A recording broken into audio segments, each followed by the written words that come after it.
Empecemos, Diego. Eh, bueno, buenas tardes a todos. Les enviamos un saludo muy especial a todos los participantes de Zoom y que están en el auditorio.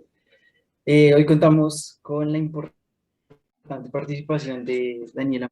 Ya está trabajando en un proyecto con aplicaciones fundamentales en diferentes ámbitos, junto con los profesores Loic Jens y el profesor Enrique Muñoz. Es, como decíamos, la participación de Daniela es muy importante, es fundamental para la comunidad de posgrado y para el instituto. Y estamos muy agradecidos con tu participación, Daniela. Muchas gracias por la presentación. ¿Se escucha el micrófono por Zoom? Sí, se escucha Ya. perfecto. No haga spoiler.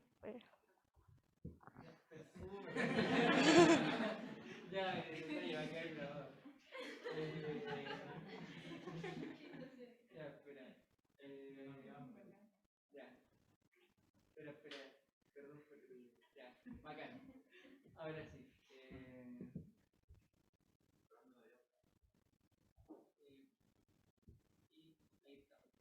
Ya. Bueno, hola a todas y todos los presentes. Gracias, profe Loic, por estar presente igual. Si es que digo algo impreciso o incorrecto, me corrige al final.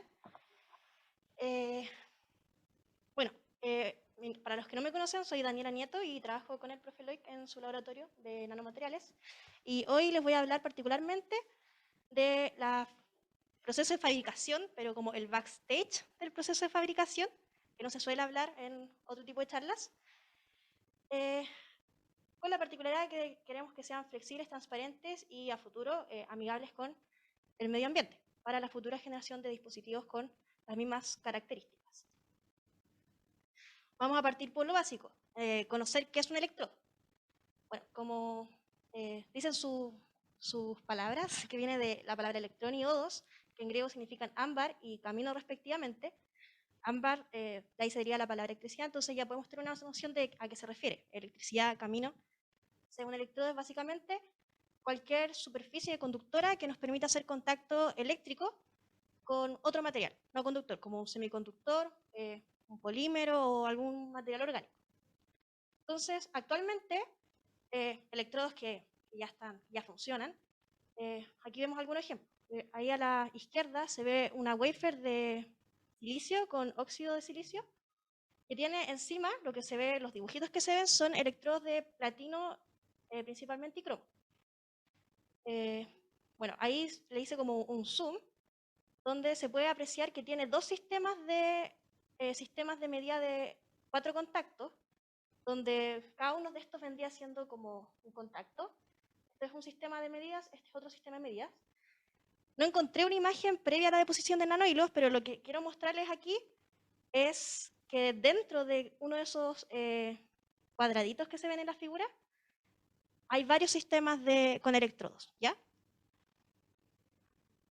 Bueno, y esos electrodos no son transparentes, ¿ya? Eso ya es algo que existe, no son transparentes. Aquí a la derecha vemos electrodos de hito sobre sustrato PET, que es un plástico transparente flexible. Y estos sí son electrodos transparentes, que ya son los que más se utilizan actualmente, pero no son buenos para dispositivos que sean flexibles, ya que los electrodos de hito se quiebran fácilmente al ser sometidos bajo estrés mecánico. Aquí también se ven como puntas de contacto. Estos vendrían siendo pads de contacto y adentro vendría como otro sistema de medida donde hay electrodos. ¿Ya? Lo que nos interesa son los electrodos que sean flexibles, transparentes y también amigables con el medio ambiente. Entonces, actualmente se estudian para esto nanomateriales a bases de carbono como nanotubos de carbono o el grafeno, polímeros conductores y redes de nanohilos conductores. También se puede utilizar combinación entre estos, por ejemplo, combinar nanohilos con algún polímero o algún polímero conductor, esperando que tal vez mejore la adhesión con el sustrato. Y bueno, si yo deposito estas nanoestructuras sobre un sustrato, se obtiene lo que conocemos como electrodo. Y este sustrato tiene que cumplir las características que aparecen aquí arriba, que sean flexibles, transparentes y amigables con el medio ambiente. Entonces, para esto utilizamos nanocelulosa, que se ve aquí a la derecha. Bueno, ahí se ve que tiene como distintas opacidades. Y esta proviene de la pulpa de celulosa que se extrae de los árboles, como, bueno, aquí abajito dice, el pino, eucalipto, abedul, etc. Y allá al medio se ve papel quitosano, que proviene de la quitina, que es el segundo polisacárido más abundante en la naturaleza, y se extrae de el esqueleto de cangrejos y camarones. Particularmente a mí me interesa más trabajar con nanocelulosa, ya que no quiero matar a esos seres.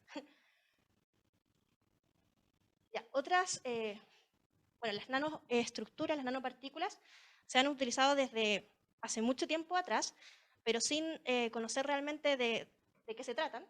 Y aquí voy a presentarles algunos ejemplos que me parecen curiosos a mí, como para entender que a nanoescala las cosas funcionan distinto que en nuestra escala.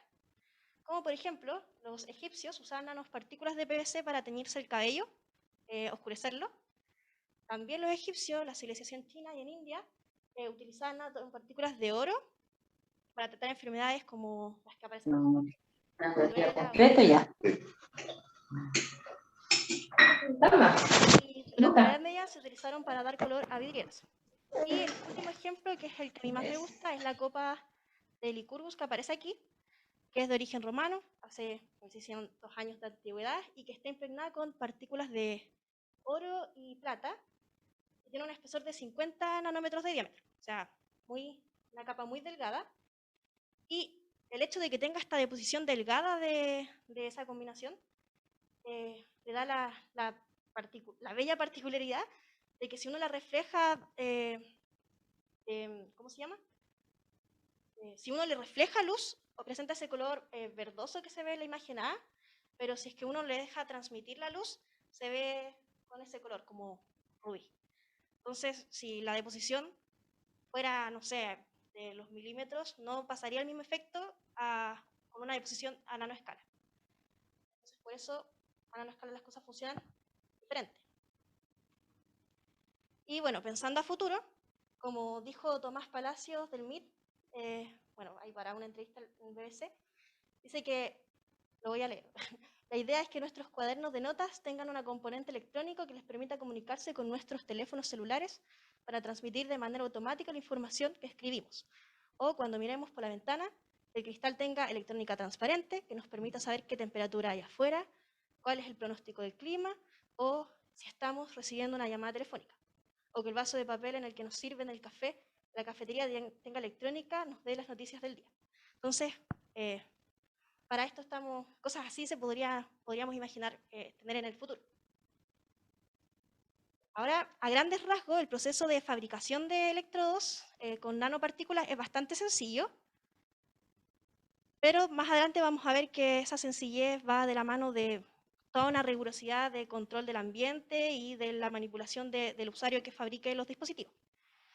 Pero primero, a grandes rasgos, lo que se necesita es contar con las nanoestructuras, el sustrato donde se va a depositar, y también se puede tener en cuenta un polímero de recubrimiento, que puede ser opcional. Y bueno, las técnicas de deposición son las que se muestran en la imagen. Está el deep coating, que se mete el sustrato en la solución con estructuras nanoconductoras y con un sistema mecánico se saca lentamente, luego se evapora los solventes y resulta un electrodo. También está el drop casting, que simplemente con una micropipeta depositamos la solución con nanoestructuras en el sustrato, dejamos evaporar los solventes y obtenemos un electrodo.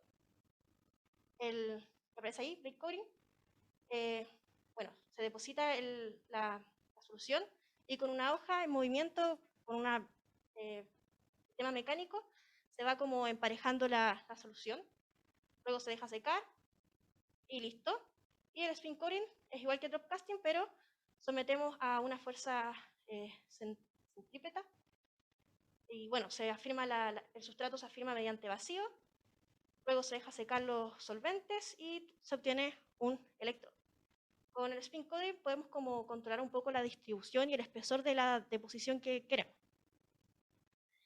Luego, podemos aplicar otros procesos a los electrodos que ya obtuvimos, como tratamiento con láser, tratamiento con plasma o hacerle un proceso litográfico. Ya, ¿dónde fabricamos estos dispositivos? Bueno, estos se hacen en una campana limpia, que esa se encuentra en el laboratorio del profe Loic.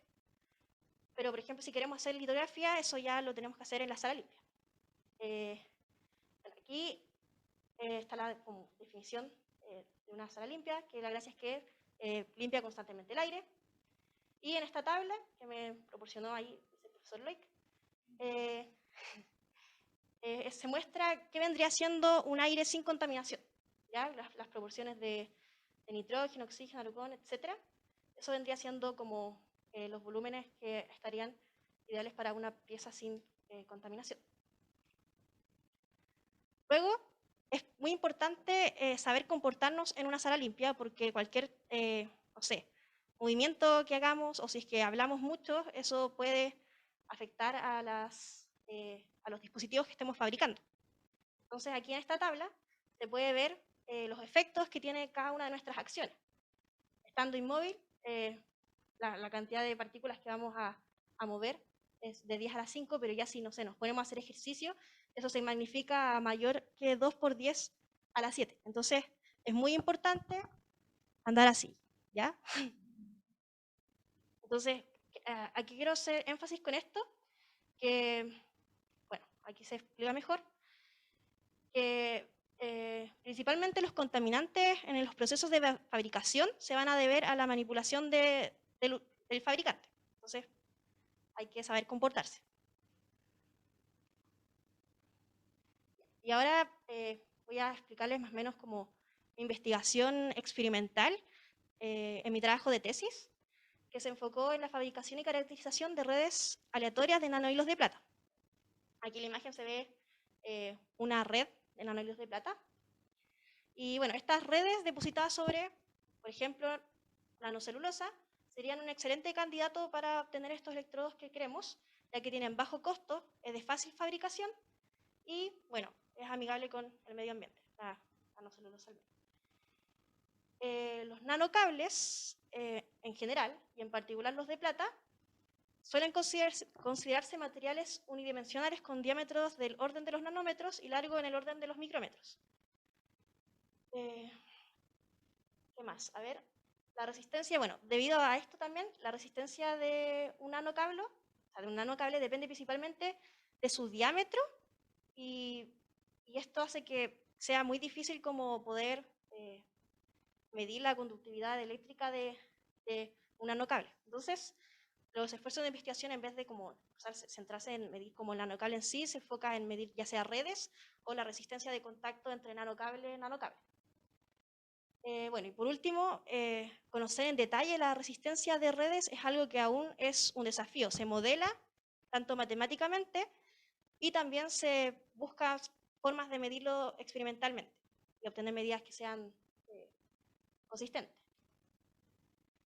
Ya. En mi tesis, yo logré medir 2 muestras de nanohilos de plata, que son las que se ven aquí en la imagen.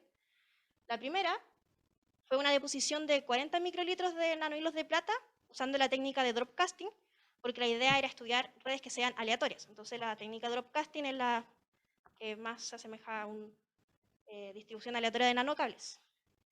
Esto lo deposité sobre electrodos de silicio con óxido de silicio y bueno, o sea, doblea de eso y los electrodos son de platino y cromo. Y a la derecha, o izquierda, es una muestra de 200 microlitros de nanohilos de plata sobre unos electrodos de PET-ITO que fabriqué y que más adelante vamos a ver cómo los fabriqué. Si se fijan, la primera deposición tiene una concentración muy baja. Normalmente cuando uno quiere fabricar electrodos, no le deposita 40 microlitros, le deposita, no sé, 200 microlitros o 300, pero ahí ya se pierde un poquito la transmitancia óptica. En este caso lo hice así porque el objetivo era medir la resistencia de contacto entre nanocable y nanocable, pero no poder controlar la posición de estos nanohilos es muy difícil, sobre todo con estos electrodos que eran muy largos en relación al largo del nanocable. Entonces como que no pude obtener esa medida, así que simplemente terminé midiendo una red. Y bueno, también para el caso de la muestra B. De las medidas de resistencia que se realizaron a 2 y a 4 contactos, se obtuvieron estas dos gráficas de voltaje versus corriente, donde la pendiente claramente es la resistencia, y para la muestra A se puede ver que a 2 contactos se obtuvo una resistencia de 595.3 ohms, bueno, y después 77.8 ohms, y para la otra se obtuvo una resistencia mucho más alta. Bueno, ahí aparecen los valores. Ya, pero lo que nos interesa es cuál es el proceso de fabricación, el backstage.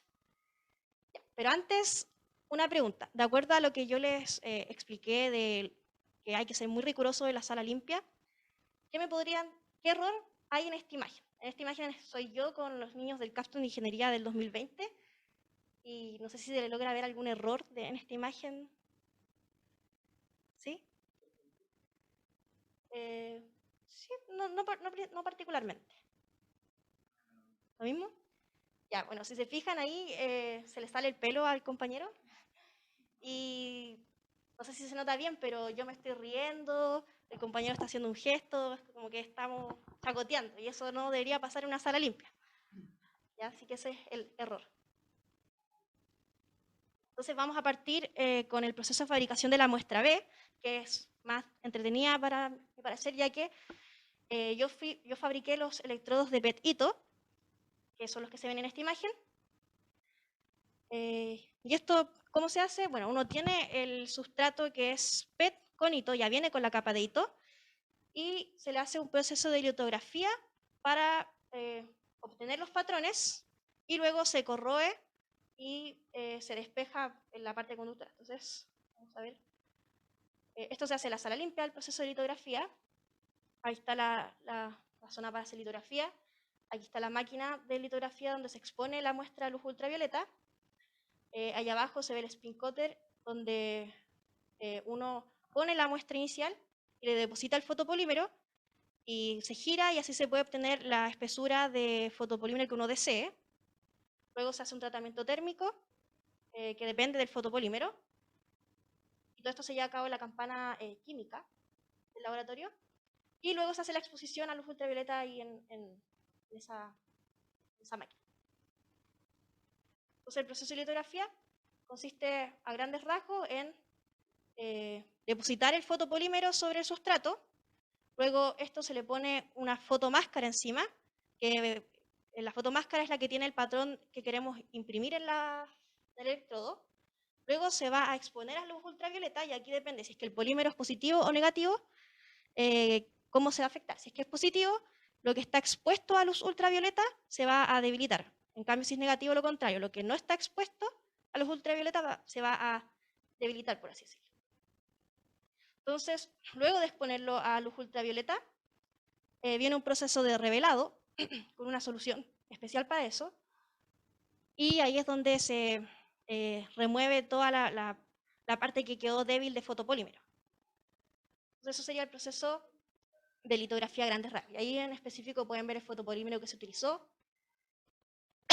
que fue un fotopolímero positivo, el revelador, bueno, en fin. Y luego de hacer la litografía, se hace una corrosión química, porque cuando hacemos la litografía lo que hacemos es remover solamente fotopolímero, que quedó debilitado, mientras que en las otras partes va a quedar fotopolímero, y con la corrosión química vamos a quitar el material conductor que no está cubierto por fotopolímero.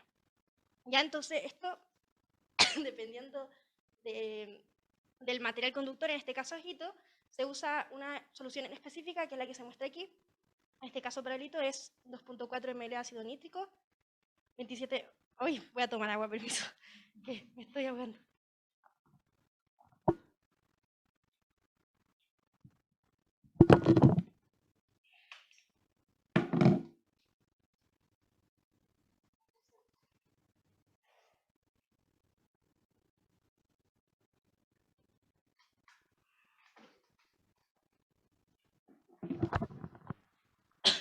Ya, ahora sí, supongo.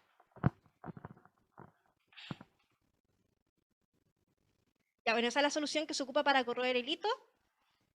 Bueno, el procedimiento simplemente es sumergir la muestra que tiene el fotopolímero impreso en la solución química, en este caso fue durante 1 minuto, y luego se deja en agua desionizada durante el mismo tiempo. Y por último se hace una limpieza, ya que luego de la corrosión solamente removemos el material conductor, pero el fotopolímero que estaba recubriendo la zona protegida de conductor va a seguir ahí. Entonces requerimos limpiar ese fotopolímero que quedó, y eso se hace comúnmente con acetona. Y bueno, después se enjuaga. El enjuague típico es acetona, isopropanol, metanol en este material, porque es como del más fuerte al menos fuerte para el material. Y se seca con nitrógeno. Y ahí este procedimiento se lleva en la campana química y hay que tener mucha precaución porque las sustancias que utilizamos para hacer la corrosión son tóxicas. Entonces, la campana química tiene un sistema de filtración de aire que permite que no se salga, para que no lo respiremos. Uy, estoy muriendo. Ya bueno, ahí están los resultados de los electrodos petitos que fabriqué. La imagen A se ve lo que se obtuvo luego de la litografía, que presenta ese color, y luego se le hace la corrosión química y como pueden ver, aquí el color cambia. Aquí esto ya es hito solo, aquí es hito con el fotopolímero y hito aquí afuera. Entonces después la corrosión va a debilitar, va a quitar, va a corroer esto, es hito, esto se va a quedar, lo limpio con acetona y se obtiene esto, que son nuestros electrodos. Y claro, esto no es del tema que les quiero contar, que son electrodos transparentes, flexibles y amigables con el medio ambiente. Estos electrodos yo los fabriqué para poder medir redes de nanohilos de plata, que es lo que yo estudio. Entonces, para poder medir, tuve que fabricar electrodos para medir electrodos en estudio. Ya, bueno, y aquí en la imagen se ve como en grande cómo se ve el electrodo. Es transparente y flexible, pero el hito se quiebra, así que ahí lo quebré probablemente. Pero le tomé la foto después de haber medido. Ya. Y la muestra simplemente fue la deposición mediante dropcasting, la técnica que ya expliqué, en esta wafer de silicio con óxido de silicio y electrodos de platino y cromo también tenía. Y eso, no hay más que saber. Pero antes de depositar, todas estas cosas tienen un proceso de limpieza, ¿ya? Que es súper importante. Entonces, siempre antes de empezar a trabajar hay que preparar los materiales. En el caso de la oblea de silicio que acabamos de ver, la limpieza primero es necesario remojar la oblea en acetona, en baño de ultrasonido, que después vamos a ver cómo es la maquinita, y después se enjuaga con acetona, isopropanol, metanol en ese orden, que es como del más fuerte al menos fuerte para ese material, y se seca con nitrógeno ultra puro. El caso de la limpieza de los electrodos PET-ITO, que esto se hace antes de haber hecho la litografía y todo el proceso, es parecido también, se remoja en acetona, yo lo hice más o menos, lo hice por 10 minutos, y después se enjuaga con agua desionizada y se seca también con nitrógeno. ¿Por qué nitrógeno y quizás no otro gas? O por ejemplo, oxígeno, hay cosas que se oxidan con el oxígeno, entonces se usa nitrógeno. Y ya, y por último, la preparación de los nanohilos de plata, estos los tenemos en un refrigerador, así que hay que prepararlos y para eso se meten a baño de ultrasonido, para que estén a una temperatura más adecuada y no estén como con grumos, por así decirlo. Y el baño de ultrasonido es ese de ahí, donde se pueden regular los parámetros y no sé, ahí se puede ver que como que el agua tiene unas pulsaciones con frecuencia que mueven la solución que yo pongo ahí. Ah, bueno, y los nanohilos también los preparé. Estos nanohilos, no les conté, pero las dimensiones que tienen son de 115 nanómetros de diámetro y de entre 50, o sea, entre 20 y 50 micrómetros de largo. Y como yo quería medir resistencia de contacto entre nanocable y nanocable, quería depositar bajas concentraciones, así que tuve que preparar una solución menos concentrada y para eso le eché más isopropanol y obtuve una concentración de 0.125% en isopropanol. Ya, eso en cuanto a la fabricación. Y para poder medir estas redes, estas cosas, se ocupa comúnmente un sondeo a 4 puntas, que es el que se muestra en la imagen. Las líneas que se ven ahí serían nanocables. Y bueno, aquí la idea era lograr eso, tener un nodo y poder medir la resistencia de ese nodo. Pero como vieron en las imágenes, como que no se veía que eso, se veían muchos nanohilos, no se presentaba eso.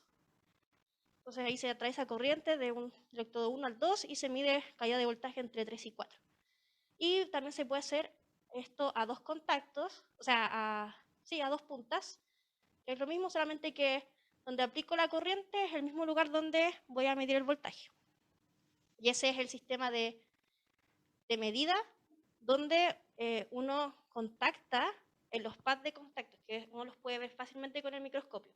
Pero ya más adentro, que vendrían siendo estas zonas de aquí, ya como que no se logra ver bien con el microscopio. Entonces, por eso uno fabrica ese tipo de electrodos, que tiene pad donde uno puede contactar. Ya, bueno, conclusiones de eso, así como rápidamente. Las muestras que fabriqué eran de baja concentración porque se quería medir la resistencia de contacto entre nanocable y nanocable. Eso no se logró, pero sí logré medir resistencia de 2 redes de nanohilos de cable, sí, nanohilos de plata. Y ¿qué más? Bueno, eso, terminamos midiendo resistencias de redes. Y esto también se sumó a un trabajo de un modelo analítico que hizo el profesor Enrique y un programa en Python que hice yo. Y comparamos esos resultados de la resistencia de redes con lo que nos entregaba el modelo y los parámetros del programa y eran equiparables. Así que esa es una buena conclusión aparte, que no incorporé aquí. Y bueno, aquí no se ve, no sé por qué, pero dice trabajo a futuro, o sea, como actualmente. Aquí en esta línea debería decir actualmente.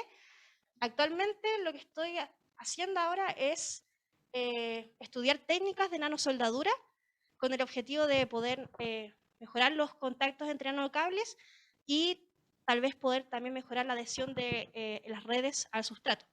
No sabemos si eso va a funcionar, pero estamos estudiando. Eso se hace en el laboratorio del profesor Birger.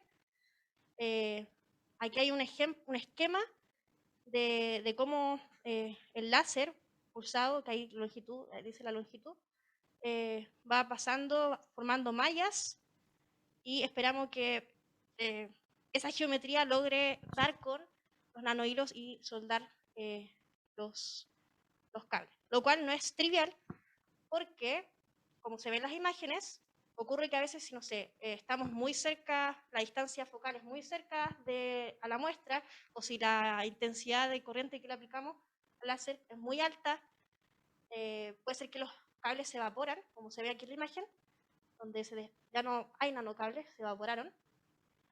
O también ocurre a veces, como se ve aquí en esta imagen, se ve la malla, donde el enfoque no está en los nanohilos, sino que puede estar más atrás. En ese caso, quemamos el sustrato PET, porque el enfoque queda justo en el PET.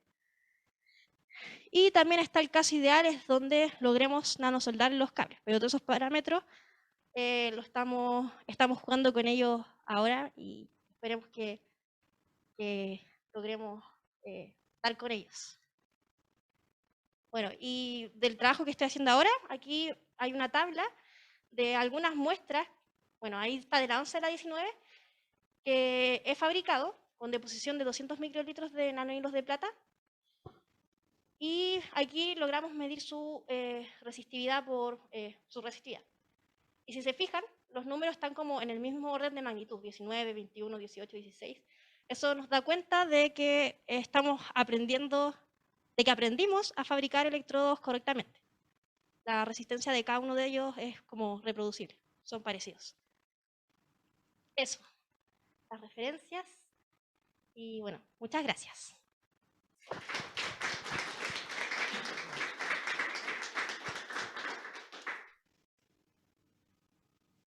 Preguntas.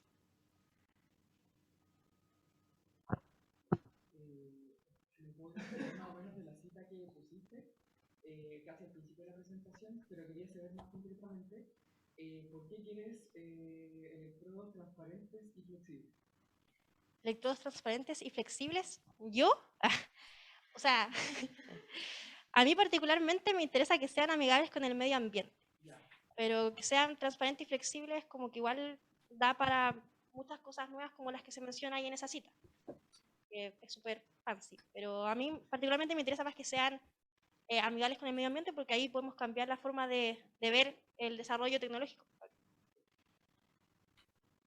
¿Alguna otra pregunta? ¿Más o menos? Ah, bueno, sí, para hacer las solares.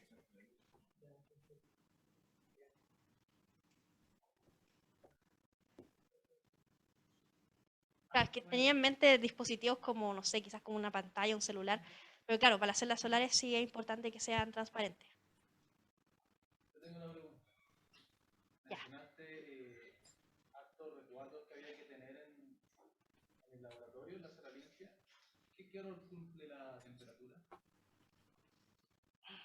La temperatura. ¿O no cumple ningún rol? Eh, ¿15 grados? sí, sí, sí, también la sala limpia se regula la temperatura.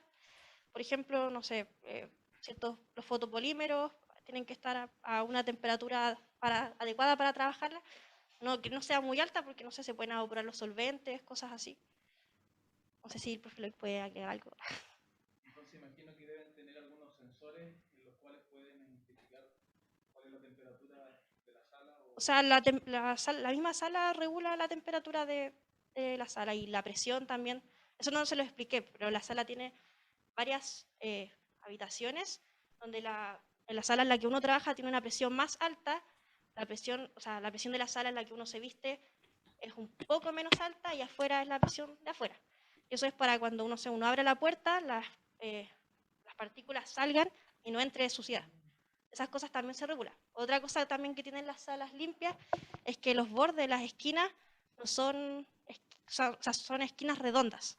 Entonces, para que no se junte polvo, también las paredes, el piso son materiales especiales y se está constantemente filtrando y renovando aire con aire que esté no contaminado.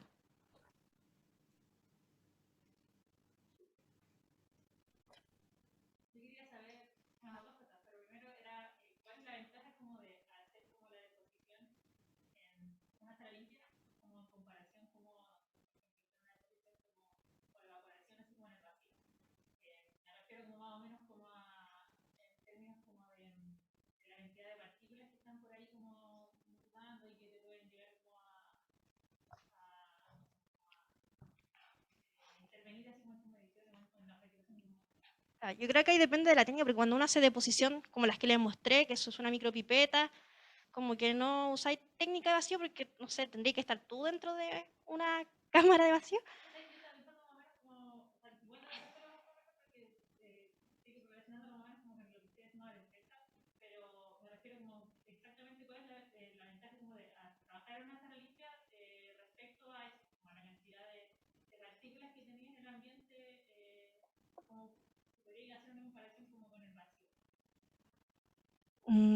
Ya, o sea, cuando tú trabajas, no sé, por ejemplo, voy a hacer Physical Vapor Deposition, donde puedes generar películas delgadas de, no sé, aluminio, se hace en una cámara de vacío, pero tú no puedes trabajar dentro de una cámara de vacío.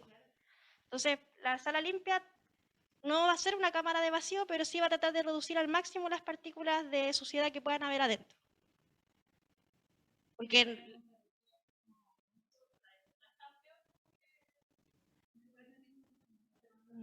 no sabría decir así como si es mejor vacío, tener una cápsula de vacío gigante o una sala limpia. O sea, me imagino que si la sala limpia podía eliminar así por completo todo, funcionaría mejor, pero no sé. No sé si respondo tu pregunta.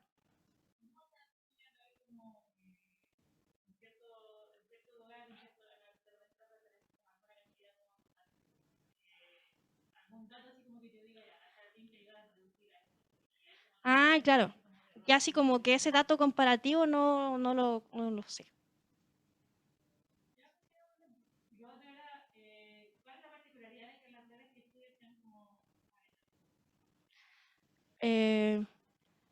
la particularidad, o sea, ¿cómo en qué sentido? Así, o sea, es que son aleatorias porque uno al depositar, uno no puede controlar dónde van a caer los nanohilos. Si quieres como quizás lograr tener alguna especie de distribución, voy a hacer spin coding y que se distribuyan quizás un poco, pero tampoco van a quedar, no es fácil manipular. Tal vez como que si queréis como intentar mover una cierta cantidad de nanolios, podía hacer como y electroforesis, que también sirve como para posicionarlos, eh, pero no, la particularidad es que simplemente el hecho de que sean aleatorios ya complica el estudio nomás. Son así y es difícil estudiarlas porque son aleatorias.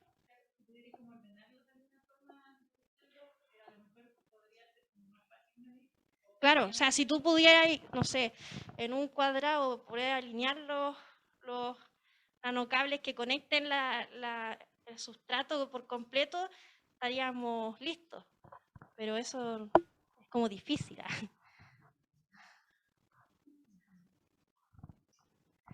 ¿Alguna otra pregunta? Yo tengo un par de preguntas, Daniela. Mm, Adelante. me escu- eh, la primera es con respecto a lo que nos mencionaste de la temperatura, que tenías que preparar los nanohilos pues con unas condiciones específicas para que no se formaran grumos Ujú. y que pudieras tener encima del sustrato una cantidad adecuada para medir mm, ¿Una una resistencia? resistencia que se aproximara al caso ideal de medirla de un solo nanohilo, ¿verdad? Pero digamos que cuando ya a futuro, cuando uno quiera tener la placa de plata terminada eh, y cambian las condiciones de temperatura, ahí, o sea, la idea es como eh, ponerle encima un sobrepeso que impida que se formen los grumos, porque las condiciones son muy específicas, ¿no? O, No entendí muy bien tu pregunta. Eh, si la puedes como resumir un sí, poquito. sí, disculpa. Entonces, los nanohilos de plata se colocan a unas condiciones muy específicas en los electrodos para medir la resistencia, ¿verdad? Claro. Cuando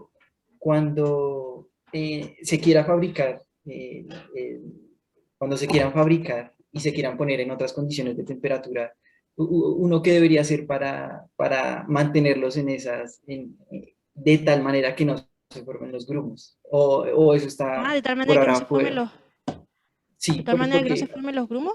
O sea, es que la preparación en baños de ultrasonido es para eso, para que no estén los grumos. eh, eso, para sí, eso se hace el baño de sí. ultrasonido. Y después, Y no sé, quizás, es que vienen disueltos en isopropanol, entonces cuando uno los deposita, si es que están como, si es que uno ya hizo el baño de ultrasonido, el isopropanol igual se evapora rápido, entonces no es como que vaya a tener como mayores problemas. Lo que igual se puede hacer es como un tratamiento térmico, como si quieres que se evapore más rápido y quizás que no se vayan a juntar algunos nanohilos, pero según yo, con el baño ultrasonido inicial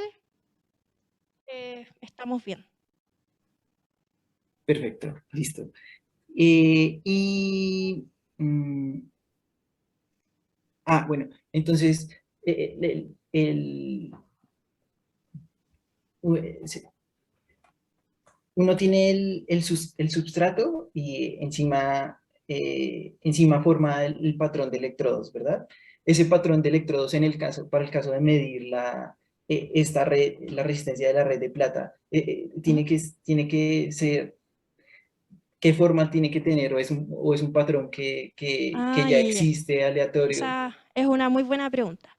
O sea, uno puede, no sé, con el programa AutoCAD diseñar una máscara con el patrón que uno desee, que crea que es óptimo, con las dimensiones óptimas para poder medir. Eh, uno puede hacer eso.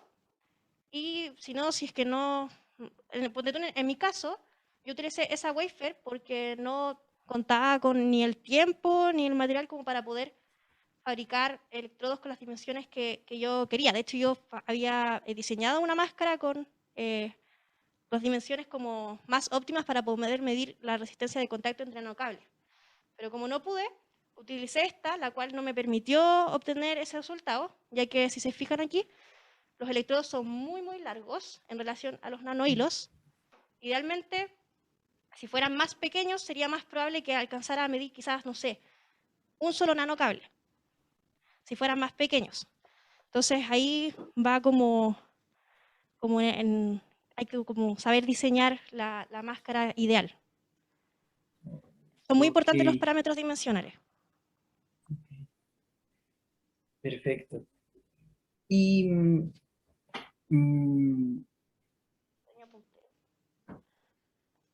sí, y con respecto, tú tenías dos muestras de distribuciones, una más concentrada que la otra del nanohilos de plata en los electrodos. Mm, y uno dice, listo, se mide la resistencia para cada uno de los dos y se hacen las comparaciones y el estudio respectivo. Pero tú has medido con varias distribuciones, has disperso los nanohilos en los electrodos y mediste varias veces la resistencia para ambas concentraciones o cómo fue Para ambas ese... concentraciones, sí, de hecho, sí, estuvimos un día entero midiendo varias veces Ah, y ok. de hacer varias medidas, incluso como variando como la dirección de las medidas, como, no sé, aplicar corriente de un lado hacia el otro y después al revés, como para ver la simetría de la muestra, obtuvimos esa gráfica. Pero todo fue con el mismo método de drop casting, ¿verdad? ¿Cómo? Todas las deposiciones se hicieron Sí, con drop todas las casting. deposiciones las hice con dropcasting, porque el estudio se marcaba en las redes aleatorias. Entonces, dropcasting es lo Ah, más semejante a una red aleatoria. perfecto, perfecto. Y me gustaría, si es posible, que nos comentaras un poco acerca del trabajo que hicieron con el profe Ernesto. Muy brevemente, si Con no el lo pudieras profe, compartir.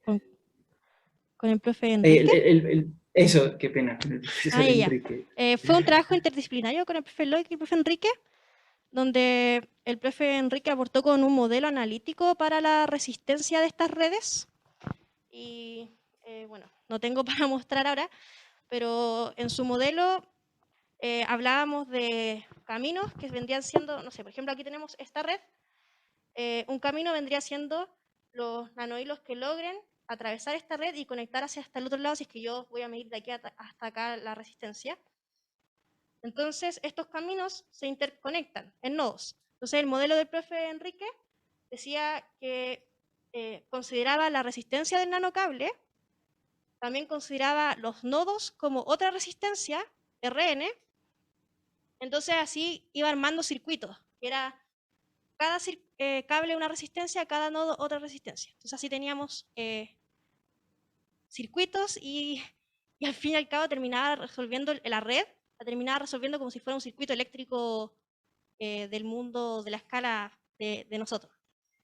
En eso consistía básicamente el modelo. Y yo, mi aporte también a ese modelo fue encontrar con un programa en Python parámetros importantes, que en el fondo sería calcular el largo de esos caminos que se encuentran en la imagen, y para eso tuve que aprender harto de detección de imágenes, detectar objetos y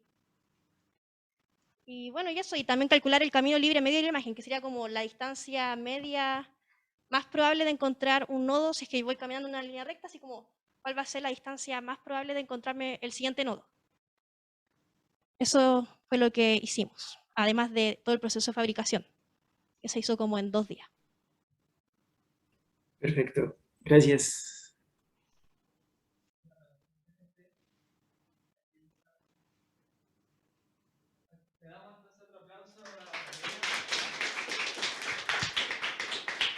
Gracias a todos los asistentes y Muchas gracias, asistentas. Dani, por haber participado. Y antes de que se vayan, vayamos a comer pizza. Esta va a ser la siguiente charla. de Cristóbal Méndez, que está aquí en la sala. Entonces los dejamos más que invitados e invitadas a que puedan participar en esta charla, que va a ser la próxima semana acá. El link se va a enviar seguramente hoy día mismo para que se inscriban, y como ya ha sido la tendencia estas últimas semanas, quienes se inscriban al final seguramente no van a alcanzar cupo, así que inscríbanse lo antes posible. Así que eso, ahora abajo hay pizza, y a los que nos acompañan por Zoom, muchas gracias por haber venido. Nos vemos la próxima semana. Chao, gente.